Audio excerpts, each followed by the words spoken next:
எத்தனையோ பிள்ளைகள் தாயை அடித்து நாய் கூட்டிலே வைத்த வரலாறுகளும் இருக்கின்றன. அல்லாஹ் மன்னிப்பானா? அல்லாஹ் இரக்கம் காட்டுவானா? கொஞ்சம் சிந்தித்து பார்ப்போம். சில பிள்ளைகள் தாய்க்கு பட்ட பேர் வச்சு கூப்பிடுறோம். தாயை மதிக்கிறல, தாய்க்கு உம்மான்னு சொல்றல, பட்ட பேர் வச்சு அழைக்கிற.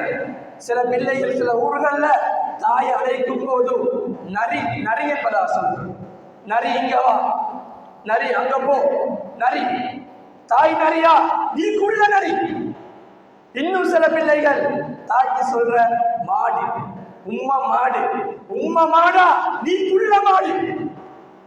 சில பிள்ளைகள் கழுத தாய்க்கு.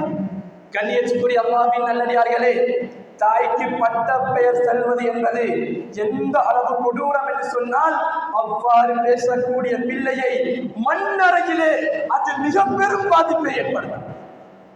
எந்த அளவுக்கு என்று சொன்னால், அபூ குஸாஆ ரலியல்லாஹு தஆலா அன்ஹு அவர்கள் ஒரு தடவை ஒரு மண்ணறையை தாண்டி செல்லும் போது அந்த மண்ணறையில் இருந்து கழுதை அலறுவதை போல் மிக பெரும் கொடிய ஒரு சத்தம் கேட்டது.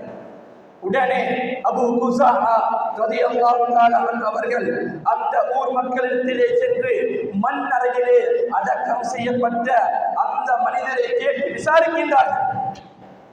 அந்த ஊர் மக்கள் கூறிய வார்த்தை கவலைக்குரிய விடயம்.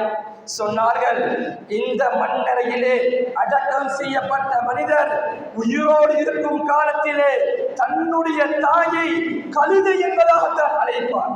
அதனால தான் அந்த மனிதர் மண்ணறையிலே கழுதை அலறுவதை போல் அவர் கொண்டிருந்தார். தாய்க்கு மாடு என்பதாக அழைக்கின்றோமா? மண்ணறையிலே மாடு போல் கத்திக் கொண்டிருப்போம். தாய்க்கு நரி என்பதாக அழைக்கின்றோமா? மண்ணறையிலே ஊழையிட்டுக் கொண்டிருப்போம். அல்லாஹ் நம் அனைவரையும் பாதுகாக்க வேண்டும். கண்ணியத்துக்குரிய அல்லாஹ்வின் நல்லடியார்களே, அன்பு சகோதரர்களே, இன்றைய காலத்தில் எந்த அளவு அந்த தாய்க்கு மரியாதை செலுத்துகின்றோம். தாய் இருக்கும் போது தாயுடைய அருமை விளங்காது. தாய் அந்த பிள்ளையோடு ஒன்றாக சேர்ந்து வாழும் போது தாயுடைய அருமை விளங்காது.